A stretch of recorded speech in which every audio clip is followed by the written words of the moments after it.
امریکہ کے ساتھ کھڑا ہو، جو خالصتاً اس کے تسلط کی جنگ نہیں ہے.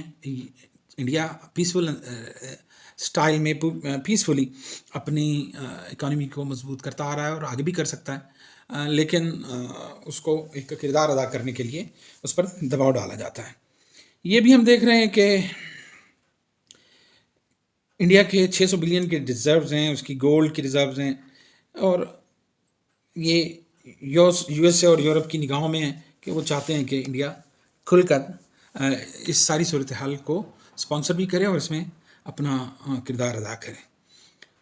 ہم 1300 سال سے انڈیا کو اسی طرح کی صورتحال کا سامنا کرتے ہوئے دیکھ رہے ہیں کہ انڈینز کے پاس کبھی لڑاکو فوج نہیں تھی. یہ کام دھندہ کرنے والے ہم سیدھے سادے لوگ ہیں اور کوئی جنگجو نہیں ہیں. یہی وجہ ہے کہ 10-15 ہزار لوگ آتے تھے افغانستان کے راستے سے اور دلی پہ قبضہ کر لیتے تھے، کیونکہ یہاں پر آج صورتحال یہ ہے کہ پاکستان اور انڈیا دونوں اپنے مسل دکھاتے ہیں دنیا کو کہ ہم بڑے لڑاکے ہیں، لیکن دنیا اور ہم اچھے سے جانتے ہیں کہ ہماری اصل صورتحال کیا ہے اور ہم کتنے کے لڑاکے ہیں رہے ہیں اور کتنے ہی آگے یودھا ہو سکتے ہیں. یہ ہماری تاریخ ہمیں اچھی طرح سے اس چیز کو ثابت کرتی ہے. تو اس کے ساتھ ساتھ ہم نے یہ بھی دیکھا کہ جو یو ایس کی تیاریاں ہیں اس خطے میں، اور ساتھ ساتھ وہ اپنے پرانے بہت بڑے مرکز فلپائن میں جو اس کی بیس ہیں، وہاں گوام میں بھی اس نے ایک نیا بیس بنایا ہے، اور گوام میں اس نے کیمپ بلیز شاید بنایا ہے. کیمپ بلیز میں اس نے اپنی میرینز کی موومنٹ، اپنی نیول ریسورسز، اپنی سپلائی لائن کو آرگنائز کرنا شروع کر دیا ہے. ابھی ہم پچھلے دنوں دیکھ رہے تھے کہ ایک بہت ہی سینئر ان کے جنرل ہیں، جنرل بہت ان کا عجیب سا نام ہے، کہ انہوں نے کہا کہ I hope my gut feeling سینگ کہ ہم 2025 میں جنگ لڑیں گے. یہ ایک ایسی بات ہے کہ جو صاف نظر آ رہی ہے کہ پینٹاگون کی تیاریاں اور وائٹ ہاؤس کے بیانات ایک تسلسل میں ہیں اور یہ بتا رہے ہیں کہ آگے کی صورتحال کس طرف جائے گی. ہم نے یہ بھی دیکھا کہ امریکن جو ہے وہ پاکستان سے بھی کچھ لاجسٹک سپورٹ اور اپنے کچھ ریفیولنگ انڈیا میں جو ہم پہلے بھی انہوں نے لی تھی ممبئی میں، اور اب بھی وہ اس طرح کی کچھ فیسلٹیز چاہتے ہیں جو کہ ان کو مل جائیں گی. لیکن ایک اور چیز ہے کہ پریزیڈنٹ جی آ رہے ہیں پاکستان، اور آبویسلی ان کی انڈیا کے ساتھ بھی بات چیت ہے. تو دیکھنا یہ ہے کہ کیا پریزیڈنٹ جی جو اس خطے میں اس عالمی تناظر میں دیکھا جائے تو سب سے طاقتور ایک انرجائز ری الیکٹ ہو کر آئے ہیں، اور جو ان کی پوزیشن ہے اس وقت خطے میں کسی کی نہیں ہے. ہم دیکھ رہے ہیں کہ تائیوان میں بھی 24 میں الیکشن ہوں گے، انڈیا میں بھی 24 میں الیکشن ہوں گے، یو ایس اے میں بھی اس سے اگلے سال الیکشن ہوں گے. تو ان سب میں اگر تگڑا بندہ ہے تو وہ پریزیڈنٹ جی ہیں. پریزیڈنٹ جی جو ہے وہ کبھی نہیں چاہیں گے کہ یہ رجیم دوبارہ الیکٹ ہو، اور یہ رجیم کبھی نہیں چاہے گی کہ وہ الیکٹ نہ ہو. تو صورتحال بڑی ٹف جائے گی. آگے بھی ہم دیکھیں گے کہ یہ ٹسل جو ہے اور ان کے جو اسٹریٹجیکل ایڈوانسمنٹ ہے، ان کی جو نئی ڈیولپمنٹس ہوتی ہیں وہ کس طرح کی ہوتی ہیں اور کس طرح بڑھتی ہیں، اور صورتحال کس طرح کی کریٹ ہوتی ہے. یہ بہت ہی مشکل مرحلہ ہے. چائنا پاکستان کو اتنی آسانی سے اس کے کیونکہ بالکل بغل میں پاکستان ہے، اور چائنا کسی حد تک پاکستان پہ اگر کوئی جنگ ہوتی ہے تو ایک اسٹریٹجیکل اس نے ایک سی پیک بنایا ہے، اور 40-50 بلین ڈالر کی انویسٹمنٹ اس نے کی ہوئی ہے.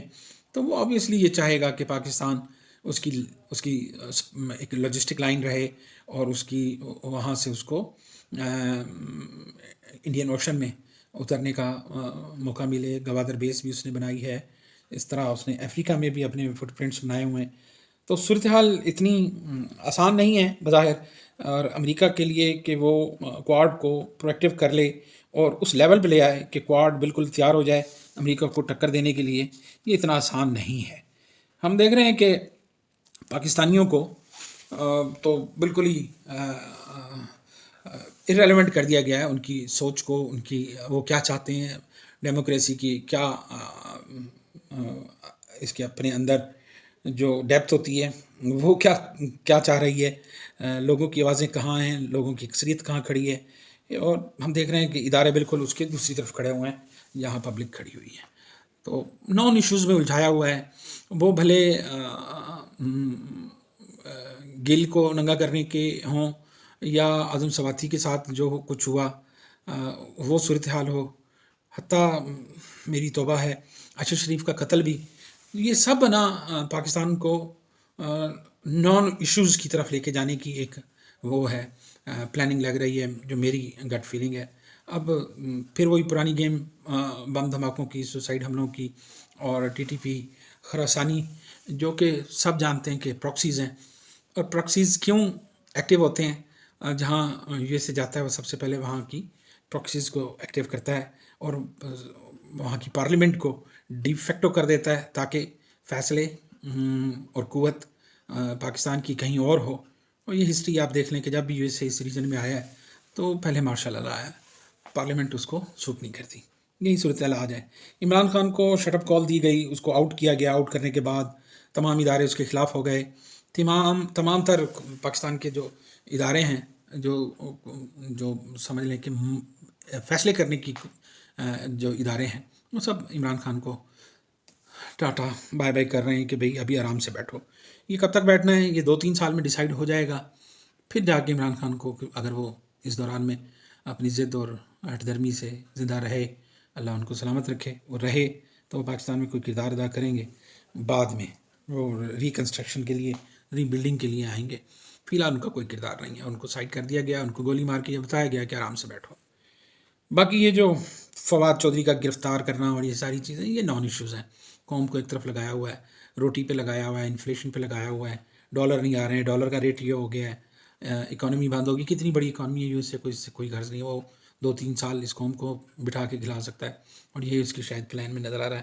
ہمارے اسحاق ڈار صاحب کو کوئی ٹینشن نہیں ہے، شہباز شریف صاحب کو اور ہمارے دوسرے قومی سلامتی کے اداروں کو بھی کوئی ٹینشن نہیں ہے. تو لگ رہا ہے کہیں کوئی انڈرسٹینڈنگ بنی ہوئی ہے، اور چیزیں اسی طرف ان کی مرضی اور ان کی ثوابدید اور ان کی ول کے مطابق آگے بڑھ رہی ہیں. اسی لیے کسی ہائیسٹ لیول پہ کوئی سکون نظر آ رہا ہے، باوجود اس کے کہ ہوائیاں بھی اڑی ہوئی ہیں، لیکن ہم یہ بھی دیکھ رہے ہیں کہ وہ پرسکون ہے.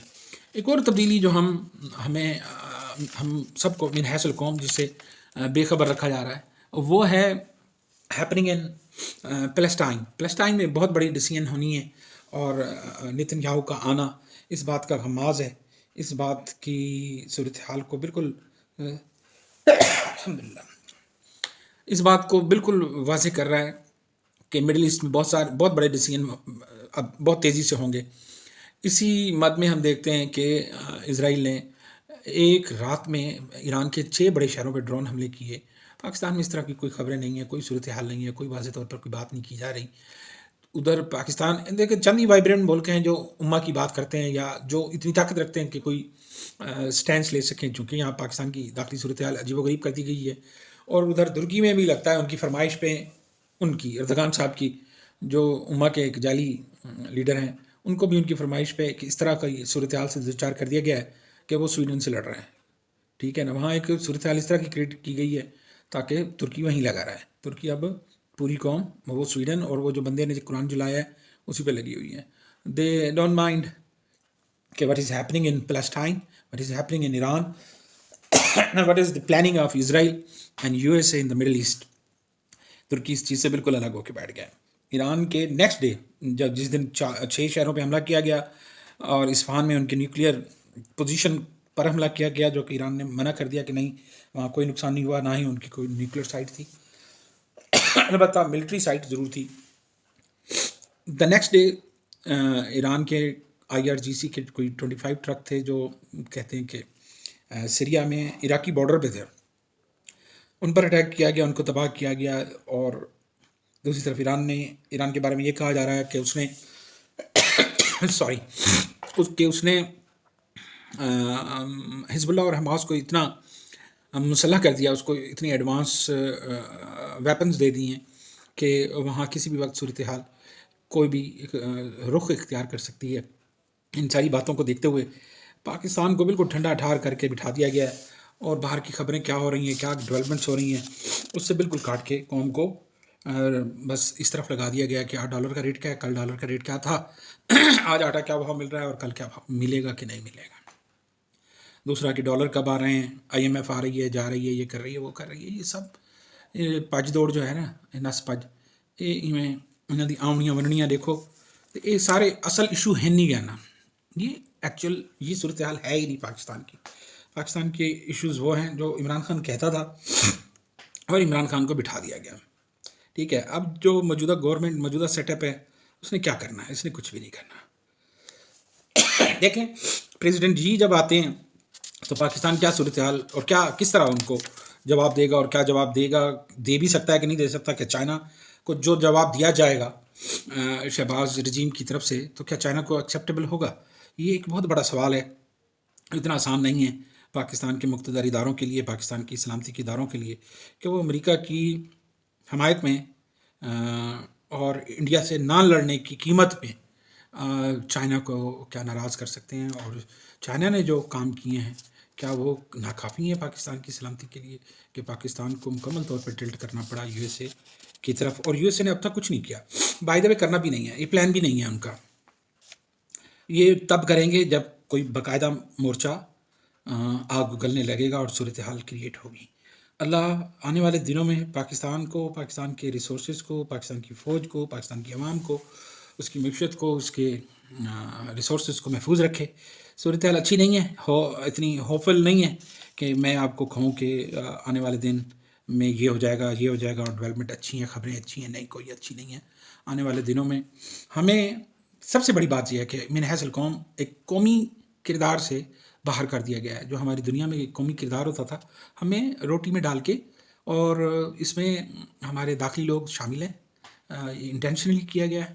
اور سارے ہماری جو قوت کے ادارے ہیں سارے اس میں شامل ہیں کہ پاکستان کو ایک عضو معطل بنا کے دے دیا جائے، رکھ دیا جائے. اور جس کو اسرائیل کچھ بھی کرے فلسطین میں، امریکہ کچھ بھی کرے اس کے پہلو میں، ایران میں امریکہ کچھ بھی کرے، کہیں بھی پاکستان کو اس کی کوئی پرواہ نہیں ہوگی. یہ ہے صورتحال. اور یہ ہے انڈیا کی ورنبلٹی کہ انڈیا کو کچھ نہیں سمجھ آ رہی کہ وہ کس طرف کا منہ کرے، کن سے بچے. کہ وہ ریشما گنڈوں میں پھنس گئی ہے، کوارڈ میں وہ جانا نہیں چاہتا لیکن اس کو گھسیٹا جا رہا ہے. دیکھتے ہیں کہ انڈیا کی جو ہمیشہ سے ایک پالیسی رہی ہے کہ وہ عالمی جھگڑوں میں خود کو تقریباً ایک طرف رکھتا رہا ہے، اس بار رکھ سکتا ہے کہ نہیں رکھ سکتا. اور پاکستان ان بحثوں کی لڑائی میں اپنے آپ کو ضائع نہیں کرنا چاہتا. پاکستان کی پالیسی یہ ہے کہ یہ بگ بھینسیں لڑ رہے ہیں، ہم لڑ دیں گے تو پھر ہم دیکھ لیں گے کہ ہم نے کیا کرنا ہے. فی الحال جو جیسے کہتا کرتے جاؤ، ٹھیک ہے نا. ترکی، سعودیہ جب یہ بیٹھ گئے ایک کروٹ تو پاکستان کی اکانومی کی کیا حیثیت ہے، پاکستان کے لوگوں کی کیا حیثیت ہے کہ وہ فیصلہ ساز کردار ادا کریں امہ کے مسائل میں یا ریجنل پالیٹکس میں. مجھے اس طرح کی کوئی صورتحال نظر نہیں آ رہی. اور اگر آپ کو کوئی حوصلہ افزا خبر ملے تو کمنٹس میں ضرور بتائیے گا.